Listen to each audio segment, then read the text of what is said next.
بسم اللہ الرحمن الرحیم۔ آج کا ہمارا یہ ویڈیو صدر پاکستان جناب عارف علوی صاحب کی ایک ویڈیو سے متعلق ہے، جس میں وہ 5 نمازوں کی تاریخ کے متعلق بات کرتے ہیں۔ اس ویڈیو میں کچھ باتیں وہ غلط کوٹ کر رہے ہیں، ظاہر ہے کہ انہیں اس قدر علم نہیں ہے، تو یہ ویڈیو بہت عام ہو رہی ہے، اس لیے اس متعلق اس تصحیح کی ضرورت ہے۔ انہوں نے بات فرمائی کہ آپ علیہ الصلاۃ والسلام نے انبیاء علیہ الصلاۃ والسلام کے ساتھ ایک نماز پہلے وقت میں پڑھی اور ایک نماز آخری وقت میں پڑھی، تاکہ بیچ کا وقت نبی علیہ السلام کو دیا جائے۔ یہ بات بالکل غلط ہے۔ آپ علیہ الصلاۃ والسلام نے انبیاء علیہ الصلاۃ والسلام کے ساتھ جو نماز پڑھی تھی وہ بیت المقدس میں پڑھی تھی، وہ آسمان دنیا پر تشریف لے جانے سے پہلے پڑھی تھی، لہٰذا انبیاء کے ساتھ پڑھی گئی نماز کا ان نمازوں سے کوئی تعلق نہیں ہے جو اللہ رب العزت نے حضور صلی اللہ علیہ وسلم کو فرضیت کی شکل میں دی، بلکہ آپ کو جب آسمانوں پر نماز دی گئی تو پھر اگلے دن حضرت جبریل علیہ الصلاۃ والسلام دنیا میں تشریف لائے، اور یہ باقاعدہ سنن ترمذی میں یہ روایت بہت زیادہ صراحت کے ساتھ بھی ہے اور وضاحت کے ساتھ بھی ہے، دیگر کتب میں بھی ہے۔ آپ علیہ السلام فرماتے امنی جبریل عند البیت مرتین، جبریل نے میری امامت کرائی 2 مرتبہ، ایک دن ساری نمازیں اول وقت میں پڑھا دی، دوسرے دن ساری نمازیں آخری وقت میں پڑھا دی، اور پھر فرمایا کہ آپ کی اور آپ کی امت کا وقت جو ہے وہ اس کے درمیان کا ہے۔ تو گویا کہ یہ جو نبیوں کے ساتھ اول اور آخری وقت میں نماز پڑھنے کی بات ہے، یہ بات صدر صاحب کی غلط ہے، اس کی تصحیح فرماتے ہیں۔ دوسری بات، انہوں نے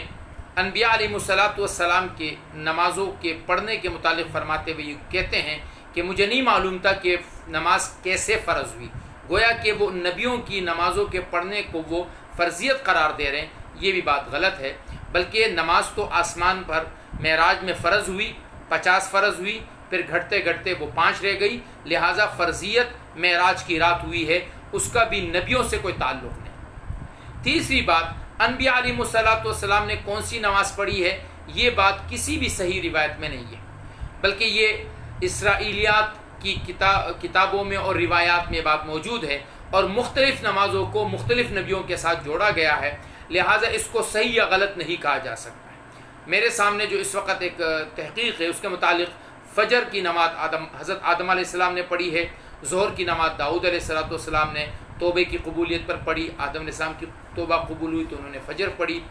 ابراہیم علیہ السلام نے ذبح جب کیا اسماعیل علیہ السلام کو اور آواز آئی کہ ابراہیم ہم نے تیری قربانی قبول کی، تو انہوں نے عصر کی نماز پڑھی۔ مغرب کی نماز عیسیٰ علیہ السلام نے آسمانوں پر جب ان کو اٹھایا گیا تو وہاں پڑھی، اور عشاء کی نماز کے متعلق یونس علیہ السلام کے بارے میں ہے کہ جب مچھلی کے پیٹ سے ان کو نکالا گیا تو انہوں نے پڑھی۔ اس طرح دیگر روایت میں ہے، ایک روایت یہاں تک ہے کہ عشاء کی نماز اس امت کی تخصیص ہے، اس امت سے قبل کسی نے عشاء کی نماز نہیں پڑھی ہے۔ بہرحال یہ اقوال ہے، میری صدر صاحب سے درخواست ہے کہ اتنی بڑی شخصیت اور اتنے بڑے درجے پر اور اسلامی جمہوریہ پاکستان میں ہوتے ہوئے آپ احادیث کو اگر کوٹ کرنے لگے تو اس سے پہلے کسی مستند شخص سے رجوع فرما لیا کرے۔ باقی صدر پاکستان محترم عارف علوی صاحب کا احادیث مطہرہ کو کوٹ کرنا، اسلام پر ڈسکس کرنا، یہ ایک بہت اچھا اور اپریشیٹ کرنے والا عمل ہے۔ یہ سلسلہ چلتے رہنا چاہیے۔ ہمارے بڑوں کی جو دنیاوی اعتبار سے بڑے ہیں، ان کی زبانوں سے